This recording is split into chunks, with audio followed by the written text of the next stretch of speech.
नमस्कार भक्तों, आपका एक बार फिर से स्वागत है हमारे चैनल भक्ति की शक्ति में। आज हम आपके लिए लेकर आए हैं संतान सप्तमी की कथा। एक समय की बात है, किसी नगर में राजा नहुष अपनी पत्नी चंद्रमुखी के साथ रहते थे। रानी चंद्रमुखी संतान न होने के कारण बहुत दुखी थी। उसी नगर में एक ब्राह्मण विष्णुगुप्त अपनी पत्नी भद्रमुखी के साथ रहते थे। रानी और ब्राह्मणी दोनों में गहरी मित्रता थी। एक दिन वे दोनों सरयू नदी के किनारे गई तो वहाँ उन्होंने कुछ महिलाओं को देखा जो सरयू नदी के किनारे एक पेड़ के नीचे भोलेनाथ और माता पार्वती की मूर्ति स्थापित करके उनकी पूजा अर्चना कर रही थी। उन्होंने महिलाओं से पूछा कि तुम ये क्या कर रही हो। तब उन महिलाओं ने संतान सप्तमी के व्रत की महिमा रानी और ब्राह्मणी को बताई। तब उन दोनों ने यह व्रत करने का संकल्प लिया और अपने घर वापस आ गई। तब से ब्राह्मणी लगातार संतान सप्तमी का व्रत करती रही, परंतु रानी चंद्रमुखी कभी व्रत करती तो कभी व्रत करना भूल जाती। कुछ समय बाद उन दोनों की मृत्यु हो गई। अगले जन्म में रानी ने बंदरिया की और ब्राह्मणी ने मुर्गी की योनि में जन्म लिया। ब्राह्मणी को तब भी संतान सप्तमी के व्रत की महिमा याद रही और वह लगातार भोलेनाथ और माता पार्वती की मन ही मन उपासना करती रही और व्रत करती रही। वहीं बंदरिया के रूप में रानी को अब कुछ भी याद नहीं था। कुछ समय बाद उन दोनों ने यह योनि भी त्याग दी। अब अगले जन्म में ब्राह्मणी ने फिर से एक ब्राह्मण की कन्या के रूप में जन्म लिया। सर्वगुण संपन्न और रूपवान ब्राह्मण की कन्या का विवाह गोकुल निवासी अग्निवीर नामक ब्राह्मण से हुआ। वहीं रानी ने राजा के यहाँ राजकुमारी के रूप में जन्म लिया, जिसका विवाह राजा पृथ्वीराज से हुआ। भोलेनाथ और माता पार्वती के आशीर्वाद से ब्राह्मणी को 8 कर्मनिष्ठ पुत्रों की प्राप्ति हुई। वहीं दूसरी ओर रानी को बहुत समय तक कोई संतान नहीं हुई।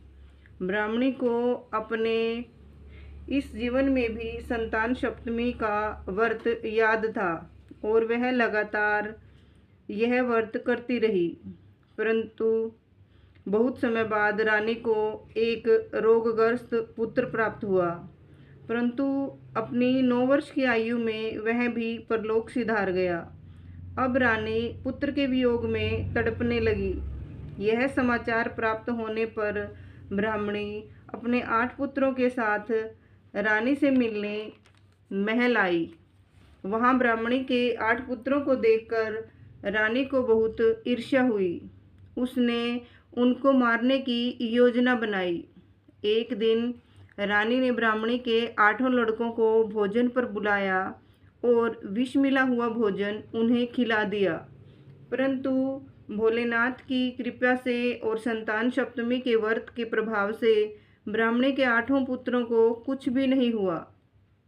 यह देखकर रानी को और भी ईर्ष्या होने लगी और उसने सिपाहियों से कहकर ब्राह्मणी के 8 पुत्रों को यमुना नदी में फेंकवा दिया, परंतु इस बार भी भोलेनाथ की कृपा से ब्राह्मणी के 8 पुत्र जीवित बच गए। इस प्रकार कई प्रयासों के बाद भी जब रानी ब्राह्मणी के पुत्रों को नहीं मार सकी, तब वह ब्राह्मणी के पास गई और उससे क्षमा मांगते हुए सारी बात ब्राह्मणी को बता दी और पूछने लगी, तुमने ऐसा कौन सा व्रत उपवास दान पुण्य किया है जिसके प्रभाव से तुम्हारे पुत्रों को दीर्घायु प्राप्त है।